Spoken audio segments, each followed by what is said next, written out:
Welcome to the inaugural episode of Bible Over Brews. I'm one of your hosts. I'm Aaron Crujus Vavarka. And with me I have Gumby. And Steve. We're coming here at you to talk deeply, think deeply, and have a tall drink. That's right. Yeah. So, what we're going to be going over today is just simply who we are, why we are doing this, and all those things.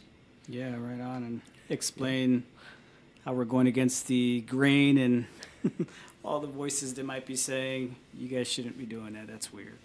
But we're doing it anyway. That's right. We are doing it anyways. And you know what? As you listen more and more to us, you'll realize that how deep we can go. Right on. And in each episode, we're going to start it off with cracking a brew open. We'll be drinking local and supporting local. So there will be Cleveland brews. We'll be describing each one, tasting each one, going over the subject of that day, taking a break halfway through, trying a second, and then continuing for the next half of the show. So today we're going to be trying out Platform Brewery. We're doing the new Clevelander. It's the Pilsner. All right, let's crack it. Here we go. All right. Platform's doing some awesome things these days. I like Platform. During my daytime job, I work in telecommunications, and I've had the pleasure of working at their brewery. Not sampling anything, unfortunately, but getting their communications up and running. and it's actually pretty cool. They stay very active. They're not only are they local, they're actively involved in their community.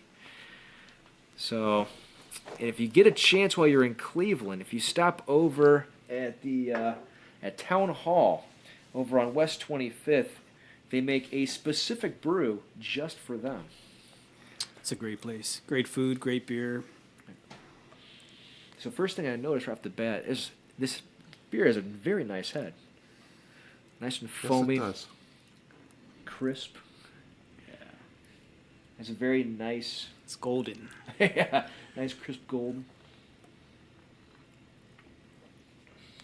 Oh, that's good. It's got rich tones. Very nice. 5%. Smooth flavor. It definitely has a little of the Pilsner, but you could taste a little of the ale with it too. Yeah. So it's kind of a hybrid, I guess is the best way to say it. Now these nice light Pilsners, I mean, when you have this in your hand, it makes you wonder why somebody would step back to like a Budweiser or a Bud Light. I mean, think about it. Really? Right? Exactly. Why? Yeah, we won't go there. We won't diss any products this early on. Sorry, Budweiser. No, this is but, a great, refreshing beer, actually. It's a great summertime beer. Yeah. This is a great one to have on your porch or just after mowing the lawn. This would go great with barbecue. Oh, it does. Not too many things don't. That's true. But being the barbecue king myself, this would go really well with. That's right, you are, man. So let's break out into who we are and our backgrounds and why we're doing this. Steve, let's start off with you. Let's give us the background of who Steve is. Who Steve is? Okay, I'm 59, and I've been a Christian for a very long time. I actually got saved when I was a young teenager. Not that really makes a big difference. Back in 1974, just kind of did my own thing, and then kind of stepped away from Christianity for about 10 years, and then recommitted myself back in 1987, 86.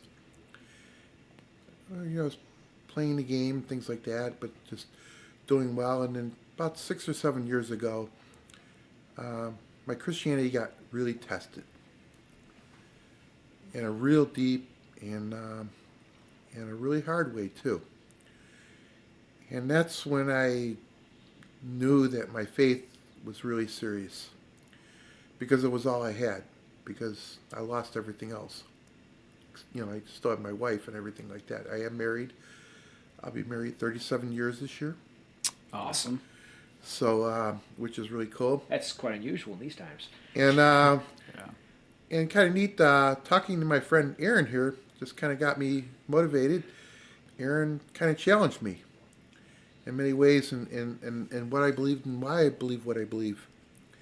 And he turned me on to some really cool scholars who I'm pretty impressed with, and a couple of them, I agree with some things, and I don't agree with everybody, but the main thing is what I'm all about is just putting the scriptures to your feet.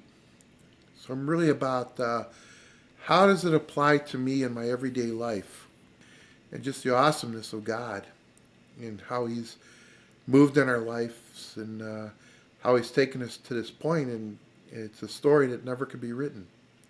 I should point out that Steve, Gumby, and I were part of a study group. We call ourselves the Berean Society because we dig deep. If you go back to Acts 17:11, that's who the Bereans were. They dug deep, and they were considered honorable for what they were. And Steve brings a lot of good topics in, and he challenges us many times. Steve and Gumby as well. Yes. Yeah. Although I you, think you we gave away challenge a each secret, other. though. We definitely challenge each other. Yeah. Yeah, we do. And our number one rule I'll mention in the Berean Society is that we all agree to disagree Yeah. because that's how we grow. Yes. And if you're going to state a fact, make sure you have something to back it up. That's right. Even if it's good beer. That's right. I also bring up that Steve here is an All-American hero, are you not? I am an All-American hero. Right? I am. Right? You're past? You were in the Marines? I was in the I don't know if that makes me a hero, but yeah, I served 9 years in the Marine Corps. So it was Well, thank great. you for your service, Steve. Wished I stayed 30. Gumby, who are you? Hey, my name is Gumby. My real name is Gamaliel. I am 37 years old, married, 5 kids. I'm a musician, jazz musician. Play the drums, piano, sing. And he's awesome. Thank you. This theme song is his. Yeah, it's groundbreaking, guys. And I'm looking forward to doing Bible over Brews for a few different reasons, really. I grew up evangelical, and I have many good friends and family members who are still evangelical, and I have nothing against them. Or there are a lot of great, great people. However, I found that in my own walk with God, a lot of the theology just doesn't sit well with me anymore when I think about that, and so I would say maybe about 3 or 4 years ago, I started asking a lot of questions and a lot of things that were considered taboo within the evangelical world and the Pentecostal world, and a lot of things just didn't sit well with me, and I had to start asking questions. And that's one thing about when you find a voice, your voice, if you can't use it, man, it feels like death. And so I just I had to wrestle with that, and I still wrestle with it. And I remember a friend telling me, God is big enough to handle your questions, and you should do it. So that's kind of our idea behind the Berean Society and Bible over Brews. We're going to talk about a lot of things and Be prepared to be put things on the challenged. table. Yeah, and the three of us, we do not always agree on things, and No, we don't. and we agree on a lot of things, and we definitely agree on Jesus, essential to our faith, and so yeah, that's me. That's kind of my backdrop and where I'm coming from, and I really like beer, and good tasting beer. I do not like cheap beer. Mass And- production. Yeah, and again, I'm not going to name any names for cheap beer, but man, if you are That's in my job. Cleveland these days, Cleveland is happening. They've got some just awesome craft makers here, and yeah, And one of the things we're I going to pair appreciate, it with the Bible. one of the things I really appreciate about you, Gumby, is the fact that you do question things. I'll say this. Thanks. Gumby has challenged me and helped me to change some perspectives. And that started back when we first started inside of our studies. Yeah. And Likewise, it goes both ways. right. And there's questions he laid on me, and I honestly said, you know what, I'm not going to take the escape of, well, this is what my faith says. I said, you know, I'm going to honestly take a step back, and you know what, if God's real, he can take it. Sure. And it challenged me. And over the last couple of years, because of things like that, I drastically have changed my perspective. Drastically, like 180 on many things. Yeah. And hence the Berean Society and Bible over Brews. That's an I awesome think one thing. of the really cool things about especially the three of us, and we kind of associate ourselves with people like this as well, like us, in a sense that we don't take our salvation for granted. We work it out with fear and trembling, and so it's very important that it's just not enough just to do the quick and easy thing that most churches and a lot of it's involved in Western theology and Christianity, and where you just do certain things and therefore poof, it's all over. But no, it's we take our salvation very, very seriously, and we work it out. Yeah, we do. And it's a day by day, minute by minute, second by second fight. Yeah, that's good, Steve.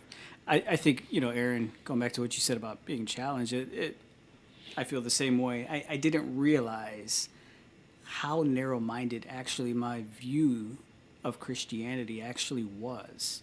I didn't realize that I only looked through this Western evangelical lens and largely ignored the fact that Christianity came from the East. Yeah. Hello, Right. the Middle East, and ignoring a lot of the historical church, and the church fathers, and all of these things that are so central and again historical.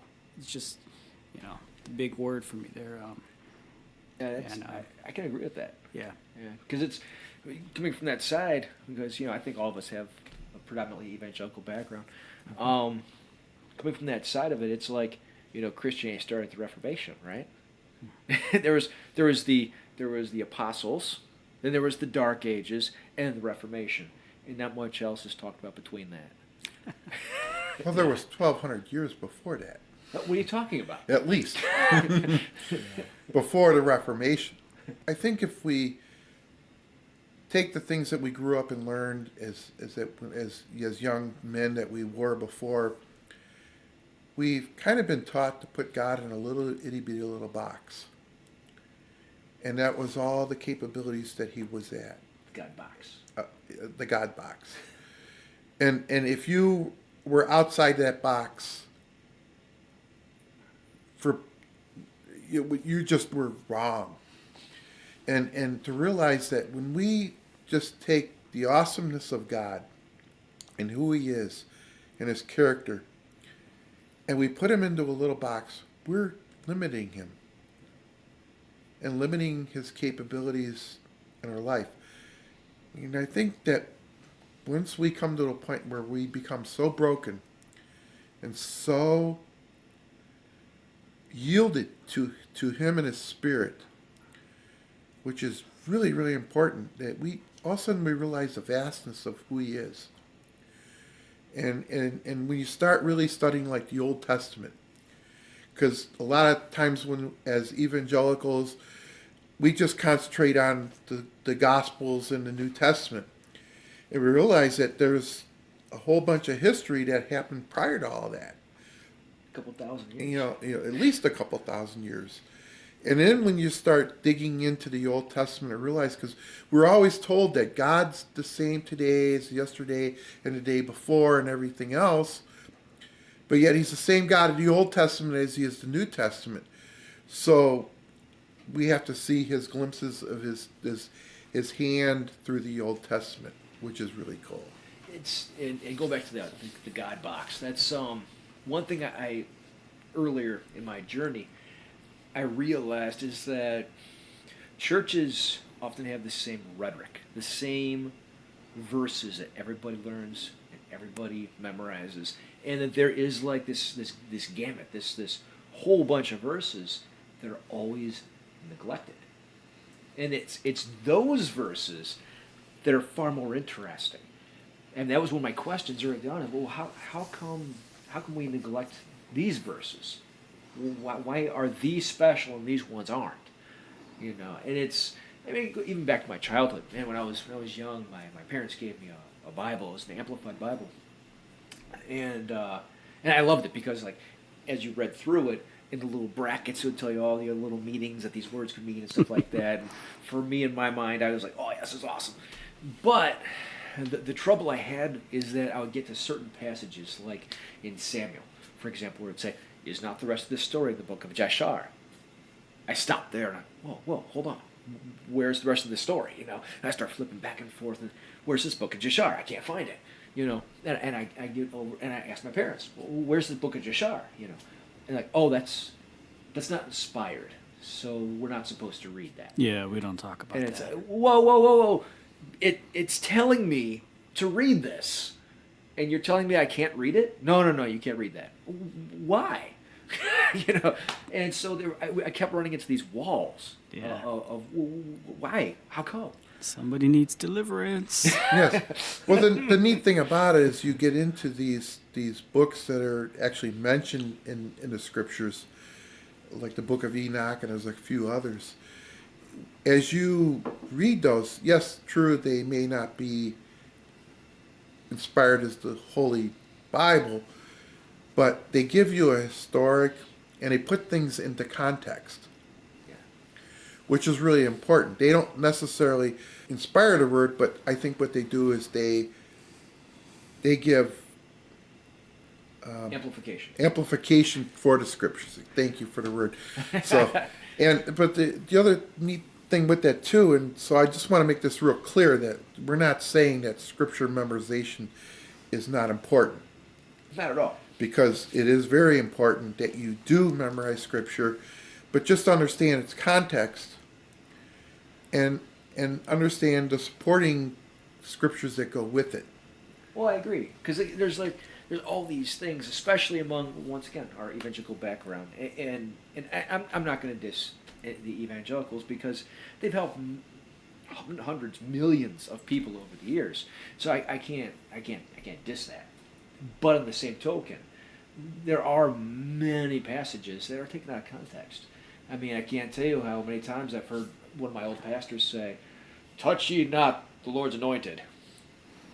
Whoa, okay. If you understand the context of that passage, you just pulled that way out of context. You especially Way out of can't touch context. the knot after their sermon. And you have something you want to say about it. That's when that bad boy gets used right there. Right? So, I mean, there's, especially in the West, we have a tendency to grab these verses and say, well, hey, that sounds pretty good. And we forget the passage it comes from, the context it comes from, the actual story it comes from, the book it comes from, what's going on in that book while that passage is happening. Yeah. And all of that gets lost because, that will sound good inside my sermon. Yeah. Or it makes me feel good. Right? Right. Yeah. The wealth of the wicked is stored for the right? So it's Exactly. Well, there's Stuff only like that. so many ways you can keep rewrapping the same package. Yeah. And after, for me, after a while, it's like, man, you keep giving me the same gift every year. I keep getting the same gift. It's just a different wrapping. And after a while, you get tired of it. But once you realize, again, you start doing this other research and into the historical church and all of that, and you're okay with accepting, wow, this actually wasn't written to us, Right? and you start accepting that and saying, all right, well, what did these people think? How were they thinking? In that type of context, that's like it's like a new gift. It's not just a Absolutely. different wrapping. Right? So, It's almost like how'd you feel about that analogy? That's awesome. isn't that was it? good. I knew you had it in you, bud. It was unwrapped nicely. Yeah. That's the Pilsner talking. Pilsner.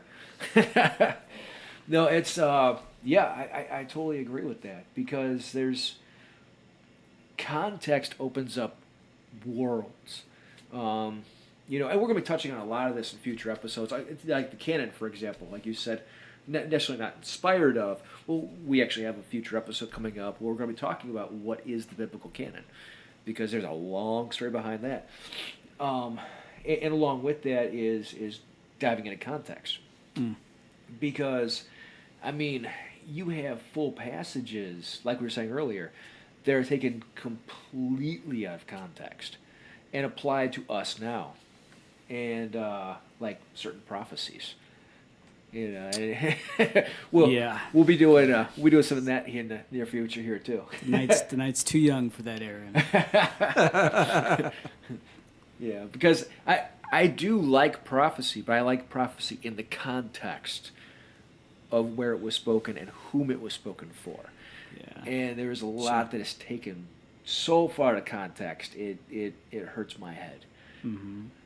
That is absolutely true. At least we get some good movies out of it. So. Oh, we do. I'm waiting for the next one. I'm sure it's going to be by M. Night Shyamalan. I think one of the things, when I think back to my walk, and one of the things that really set me on a different course of my thinking was my family. Actually, my son, who was probably 6 years old at the time, 6 or 7, and we're having dinner, right? And he had heard somewhere in his Sunday school class a rapture and being taken away and all of this. And, what did this mean, Daddy? I remember being asked that. And, of course, as soon as he asked me that, I started to regurgitate everything that I'd learned growing up in my Pentecostal background. I mean, we're going to be caught up. We're going to be taken into the sky. Dead people are going to be rising out of the graves. We're going to be fighting this battle in the air and all of this. And my kids are looking at me like, they're looking at me like I'm crazy. Is this Star Wars? And, at that point, I mean, it was like a switch went off. And I had to ask myself, do I really believe that? What is it that I believe? Because these kids are going to follow me. And I need to be certain. And I at least have to be on that journey, even if I don't have all the answers. I have to be on that journey to find out what this means. Yeah. All these different things. And not just say things because they were bequeathed to me by whatever authority figure is in my life at the time. So, so that's... Kids got a pretty darn good way of doing that. Yes, they do. Yes, they do. Out of the mouths of babes. Kids speak a lot of truth. Yeah, well, it's my turn. So, like, in my background, so when I was a kid, I was in the Catholic Church. Only for my first several years. I mean, I think I was out of the church by 8. And that's when we were swung over into the Assemblies of God. And, a couple of them, because my parents believed in moving. So I'm not sure why. My parents weren't in the military, but they did like to move.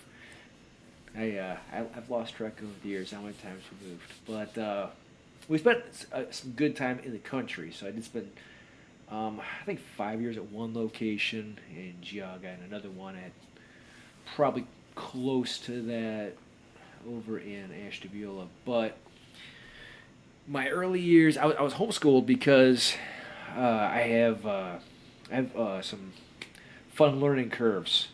I grew up dyslexic, ADHD, before they actually called it ADHD, and right-brained, which is one that's not usually talked about. But, right-brained is a difficult thing to be. The hard thing about being right-brained is that you see everything in pictures.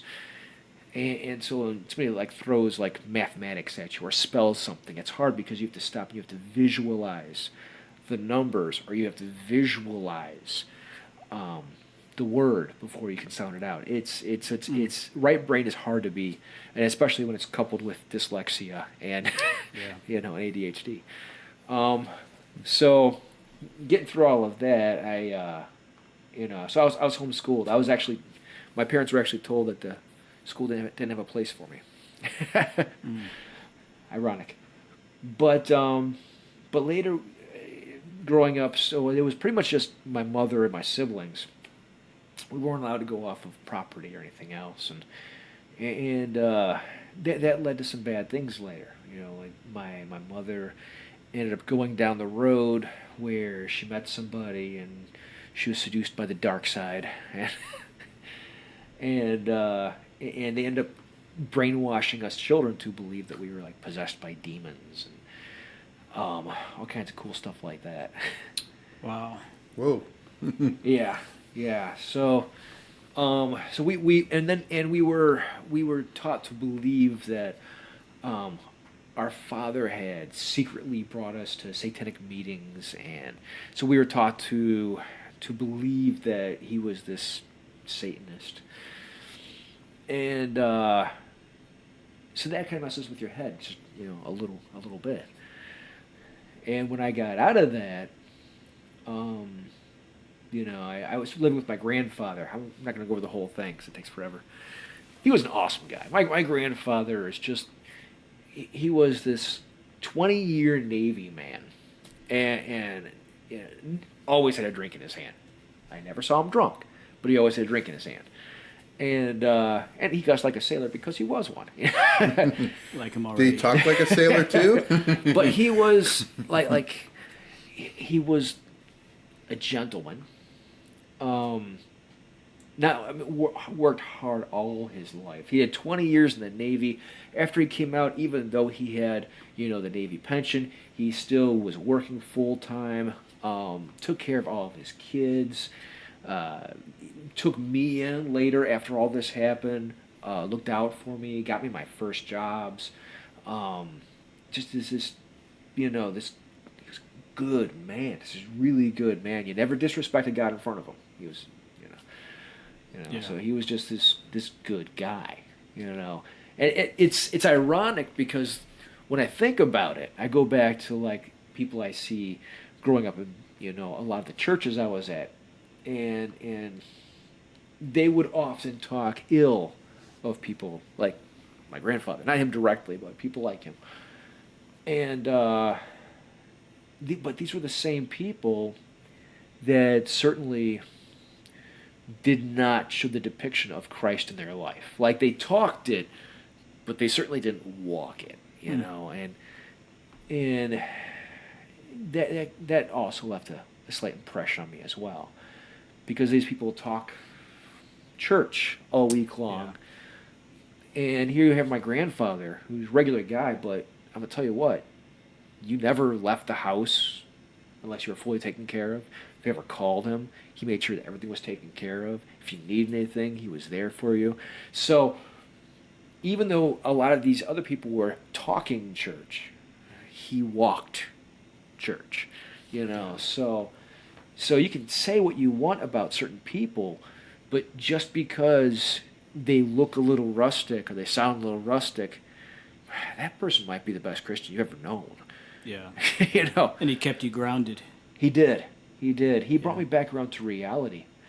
My head was not in the right place after all that stuff, growing up. Right. And, just to say the least. I was on the border of suicide at one point, and it's depressed, and it was just bad, just bad. But he was there for me the whole time. Wow. And I'll never forget that. You're an encouragement in our lives, Aaron. So, Aaron, I have a question to ask you because I know that you are a fighter.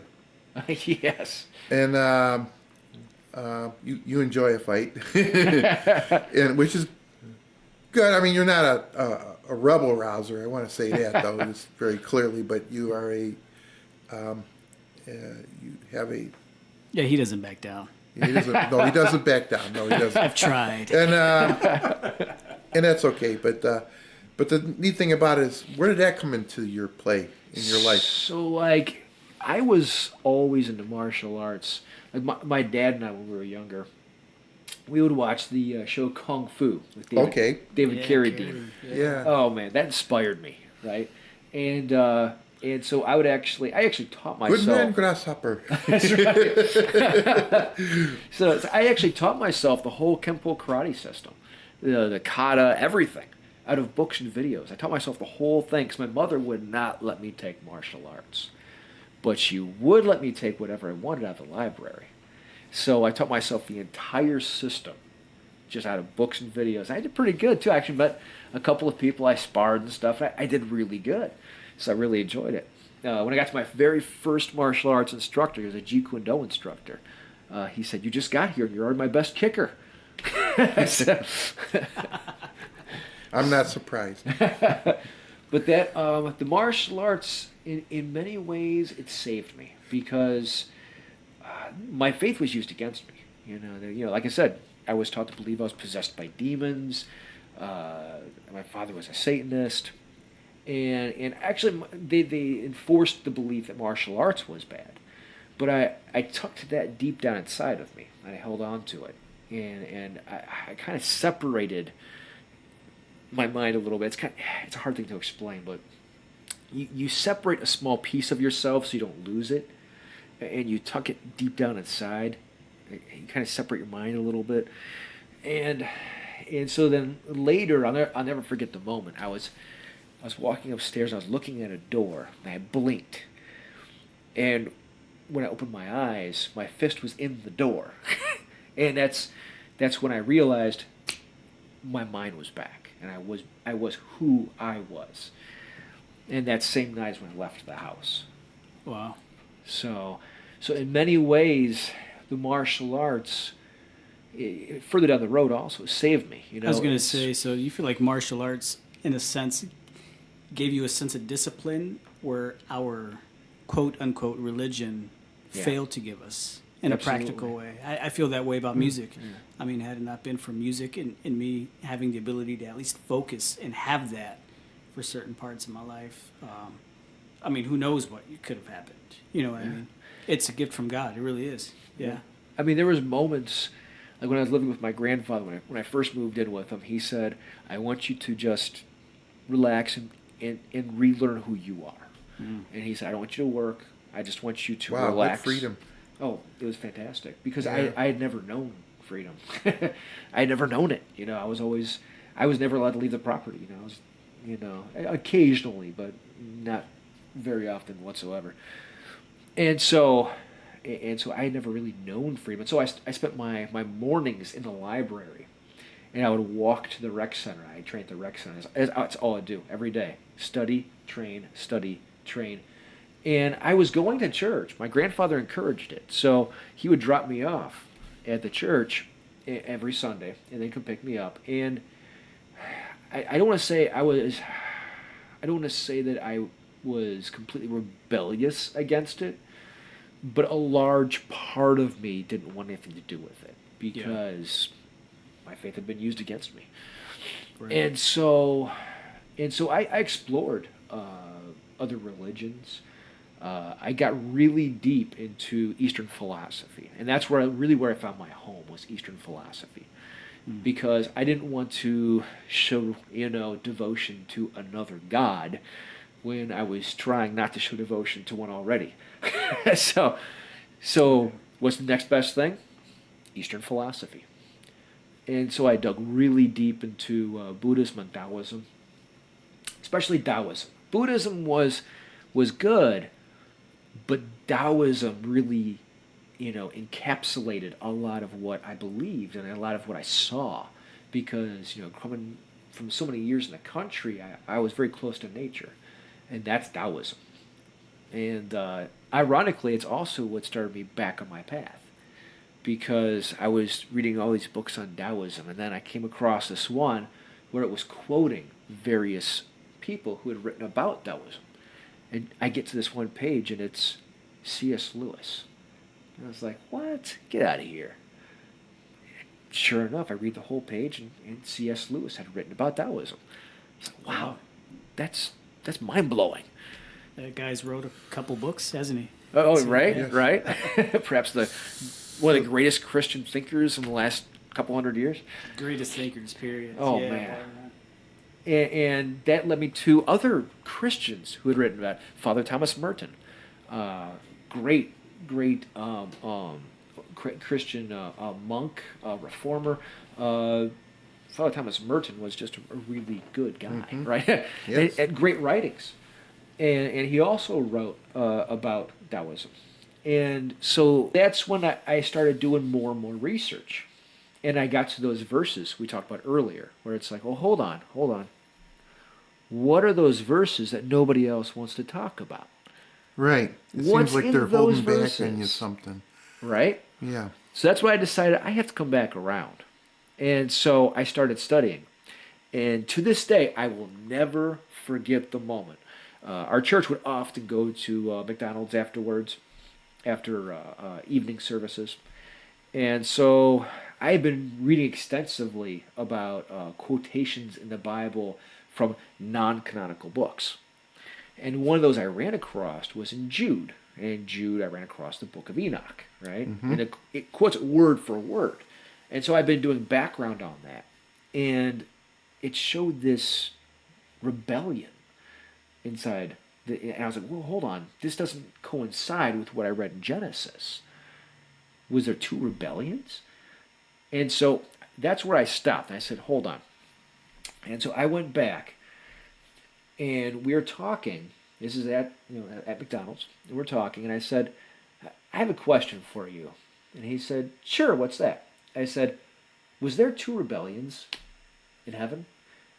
And he stopped, and he said, hold on, come here. And he pulled me off to the side, and he said, listen, we can't talk about that stuff. And I said, well, I'm not preaching it or anything. I said, I'm just curious because I'm reading, this book, that's referenced in the Bible. And the rebellion that's mentioning is not the rebellion in Genesis. And I said, so I'm just curious, were there two rebellions in heaven? And he said, yes. He said, and I can't talk about that because that's not in our canon. So I can't mention that. I can't talk about it. Can't preach on it. He said, that doesn't stop you from reading it, but I can't talk about it. And that's where he left it. And so to this day, I will never forget that. And that really spiked my curiosity. And that's what led me on such a deep search. And that's when I started going into peer-reviewed studies. And I started looking for scholars. And I started looking for, I was like, I need to know more. Because even, I remember when I was young, I still had those questions. Where are these materials? And so I started getting, and that's when I discovered Dr. Michael Heiser.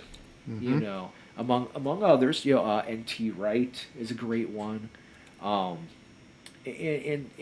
John Walton. And so I started getting into these different scholars and researching the background of the texts and looking at things in context. And that's when a lot of bells started going off. That's when a lot of lights started going off.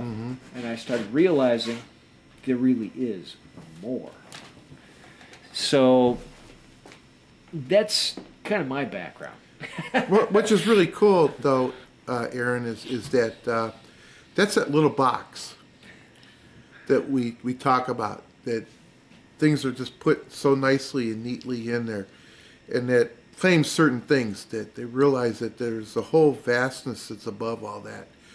And as you kind of look at everything in context, which is so important, to realize that it's much greater than all that. It's become my bread and butter. And I think one of the things, especially with Western Christianity, is they make it too easy. Hey, whoa.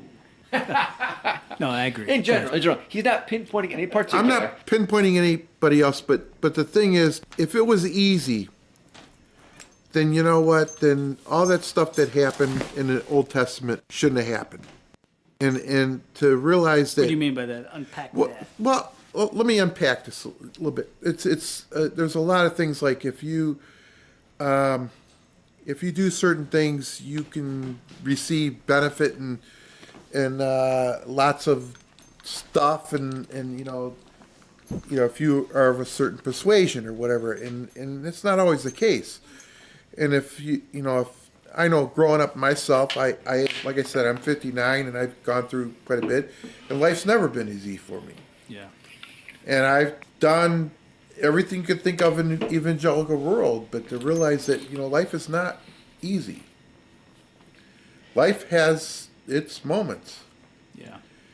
And So was there a rule because of that taboo kind of broken for you that you've heard, like, Well- any Christian cliche that well, name it and claim it There you is go. a great one, Okay, so prosperity gospel. yeah, prosperity gospel, and there's just a lot of things and Now hold on. Are you telling seeds me of faith that is if another you one. don't say that you're going to get something, you're not going to get it? or it's because of the sins of your family or Oh, well, exactly. I mean, or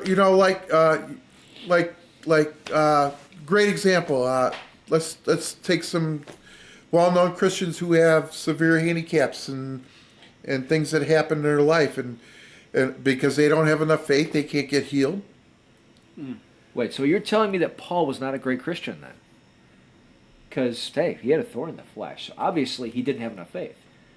Well, obviously that, I mean, I'm taking a great example of like somebody like Johnny Erickson Tata, a lovely lady in the Lord, whose faith is just tremendous, Right?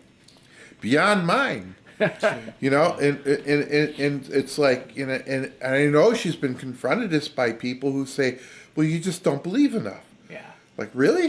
And that's one of those things that we will be doing across the podcast in virtually every episode is we'll be comparing Western theology to Eastern theology and then doing a comparative analysis with peer-reviewed papers. But I mean, it's things that like bad things shouldn't happen to us. Right? But bad things happen to everybody, whether you're a Christian or not a Christian, and good things happen to everybody. I hear you.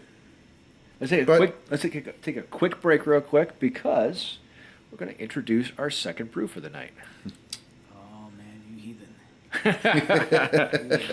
2 a night. So this one is going to also be by platform. Okay, this one is Tang Life, the Berliner Weiss. Oh wait, how do you say it, Steve? Berliner Weiss. There we go. We got the German guy here. So we're going to try this one out. This is part of the 12 Kettle series. Gumby? All right. And I will do my obligatory taste. Reason why I'm taking away a taste is I am on double secret probation from my doctor. So, and I have And plus, we don't want Barbara hunting us down. So. no, but a taste is okay. It's That's allowed. You're doing the right thing. I'm doing the right thing. Yes. Just give me your beer, actually. It's more for you guys. You get to enjoy it more. Platform, Wow. man. Ooh, You're this just got a doing nice such smell. wonderful things, man. They really It's got a are. little citrus in it. Wow, yeah. That's, man, it's not too foamy. But man, that's an interesting fragrance. Ooh, it's like a lemon. It's a little cloudy. Ooh, this is good. There's got to be some stuff in here. It's a little cloudy, but you know what? I'm going to say that cloud is flavor. Hold Yes, on. I think it's like a lemon in it. So it looks. Ooh. You definitely taste the That's good. lemon in it, the That's citrus. good. For those who don't like fruit in the beer, sorry. Well, it is a tart. It has tamarind and guava, and it is a tart. So for anyone who's not familiar with tarts, it's the adjunct, right? It's they combine the flavors with different This tastes brews, healthy. Different. It actually does. Oh, wow. I was not expecting that. That's once again, that's a tart. So it's Yeah, this tastes like some of my cleanses and things like that. I This make would for- be great with a rhubarb pie. Yeah. yeah. I like Oh, it. that's good. That's good. Not sure that this would be my go-to, Right? but with the right, with the right food, maybe a certain kind of fish. I or could something. see. I was gonna say I could see this with a fish. Yeah. Oh yes, Yeah. definitely a nice. Or a good cheese tasting. I could see that. Yeah, I mean, platforms. It's definitely for the connoisseur. Very specific things, man. And Right. I think that's why they're so successful. I mean, look, we went from a Pilsner to a tart in one sitting. And that's this would, man, this would that's go very really nice with good. a nice broad fish. Yeah. So, diving into where we were heading. I have to admit, Aaron, I mean, thanks to you, I would never, ever have thought to even look up or follow people like Heiser or NT Wright. Okay. I'm ashamed to say. But, Well- we have to thank Aaron for that, man. Yeah, we do. And even Chuck Missler, Thank you. Yeah. who we don't always agree with, but that's No. okay. But we don't agree with everything with Heiser either. or The only one we agree with NT everything Wright. is NT Wright. Well, you can tell who our favorites are, you know. So. Right. There aren't too many things NT Wright says that I just can't not agree with. With Heiser, it's not just his content. What he does is he'll back anything he says up with at least like 3 scholars. Yes. So anything he backs up with multiple sources. Yeah. And so, Well, he's usually the backup guy. right, it's true. I mean, he's got enough degrees just to say, well, the Heiser said so. Right, Yes. right. It's almost enough. Well, what I really appreciate about some of the scholars that we do follow is that they tell you not to like just go believe in it because they said it, but they challenge you to go into the scriptures yourself and go into the context and going into the original languages and areas that further study you so that you can come up with your own conclusion. I agree. They all don't agree Oh no. with each other, and they clearly tell you that if they have a viewpoint of something, and they know that it's like maybe not the popular thing or whatever it is, but they know that they'll tell you that not everybody agrees with this, Right. but this is how I feel about this. And so that gives you an idea as the reader or the listener or whatever you're doing with them as you're listening to them, so you understand that that like, okay, this is something that I have to look for myself and come up with my own conclusion. And I know with Heiser, it's like drinking from a fire hose, because but the neat thing I like about him is he repeats himself a lot. So after you get You inundated absorb a lot, then you realize, okay, he's referring to this, he's referring to that. So you understand that much more closely. But you're right, Steve. He's very intellectually honest and Yes. upfront. And like, yeah, you're right. I've heard him say several times. To the point where we don't always all agree, right. but this is why the majority thinks this way, and some of us think this way. And I have heard him honestly say, it could mean this, Yeah. but I can't tell you I have a stance on it yet because I don't yet. And personally, I didn't realize how I was missing just hearing those words from a pulpit. Yeah. Right. Any pulpit, any part of my life growing up. Right. You don't hear that. Hey, you know what? Some of us think this, some of us don't think. You don't get that option. Or even like he does a lot of questions and answers and things like that, and it might be I just don't know. Yeah. Yeah. Yeah. And it's an honest answer. I mean, and I was challenged when I first started running into all these guys, Heiser, NT Wright. I'll never forget, like, one of the first ones I ran into where it was like they said, well, like Leviathan, he's not a real creature. I'm like, whoa, back it up. Take it back. Leviathan is a real creature, doggone it. And, man, I gotta tell you, then he backed up everything he said. And I pulled it up, and he said, they take you through. Well, no, Leviathan is actually cross-referenced. You can find him in Akkadian lore. You can find him inside Canaanite lore. You can find him inside all these. He has 7 heads, and Scripture backs it up. And I was like, no, it doesn't. Oh, yes, it does. Yes, it does. It actually does reference the heads of Leviathan. Oh, shoot. Mm-hmm. So, yeah, he was not a real creature. He actually was a chaos symbol. If you actually take him in context in his own scriptures, and he's only in poetry, he's never referenced anything that's not poetry. It's like, oh man, doggone it, he isn't a real creature. What about that movie I got, though? Right? Yeah. So I mean, it's fascinating once you apply the scriptures in context and you take it from the culture it comes from. You find out that these creatures were actually mythological creatures that were prevalent across the region at that time, because Israelites didn't sit by themselves. They had neighbors. I mean, go figure.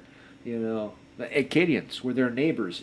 Sumerians were down the road. You know, Canaanites were over here. So, I mean, and they shared mythology and they shared context. If you and I were at a pulpit right now, what would we use? Maybe Superman, maybe Batman, maybe we talk about the Teenage Mutant Ninja Turtles, and we liken the things that we know now. Well, the Bible's the same way. The Bible is a polemic in its own time. And so it used its own iconography, its own motifs Yeah. that they had back then. Because they could relate to it. Exactly. Yeah. Just like the Baal cycle. Baal is a reference. He is a god, all right? But the Baal cycle is referenced inside the Old Testament more than once. And the Baal cycle is used just like today we would use, hey, it's Saturday. It's Thursday. Those are all named after gods. Yes. But I think the other neat thing, too, that even from Heiser that I really understand it, that we, especially as we're kind of always taught that, like, there are no other gods. There's only Yahweh, the God Almighty, and that's it. The others don't exist. Well, if you really take the scriptures into context, they do exist. There are other gods. In a way. In a way.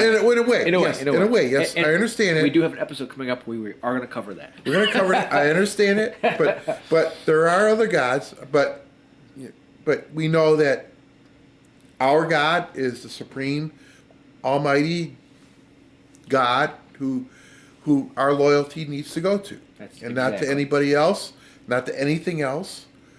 But they do exist. Yeah, and we're going to cover that thoroughly in a future episode. Yes.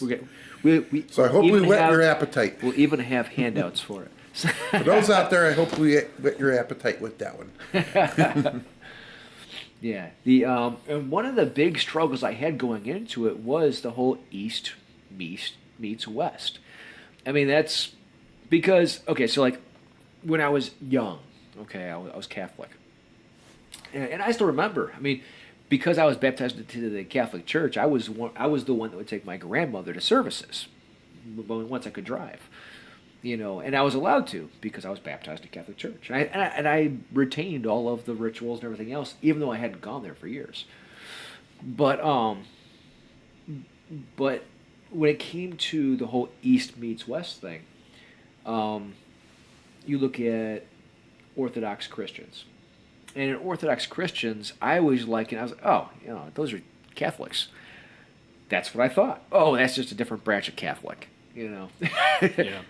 Well, it turns out that we, in the Protestant side of things, we have more in common with the Catholic Church than they do. Yes, we do.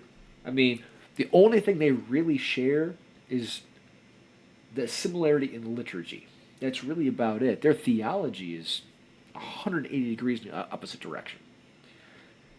And going into that and realizing that, and then going into the early church writings, the ante-Nicene fathers, and I was like, wow, church history is deep. This is what I've always been looking for. I've always been looking for this history of the church, this culture in the church, this heritage. And it's been missing this whole time. It turns out it was never missing. Yeah. It turns out it's always been here with us. It's just it's never given to us. Yeah. It's never taught. It's never passed down. And how sad is that? How sad is it that we in the faith are only taught the last couple hundred years, or most of the time, the last 100 years of whatever your denomination says? Yeah. It's sad. Because we have 2,000 years of written history. And each of the denominations is based off one obscure passage in the Bible of the New Testament. Yeah. Exactly. Hence, we have a million storefront churches and numerous denominations in the Protestant church that are just... Over 40,000 in the United States now. Yes. And a large part of the problem with that is that you don't have to answer to anybody. Right. So I don't like the way that you teach Job, so I'm going to go start my own denomination. It really is that easy. So, and once again, we have an episode coming up about that. Yes. Another teaser for our audience. So We won't unpack that one. no. We're not gonna dive off on that one. Yeah. No, we have coming up. We have episodes based on pretty much any topic you think of, where the canon comes from, denominations, the gods of the Bible. I mean, you name it. It's going to be East meets West. We're going to pull in all kinds of scholarly papers. That's right. Nothing's taboo over brew. Nothing.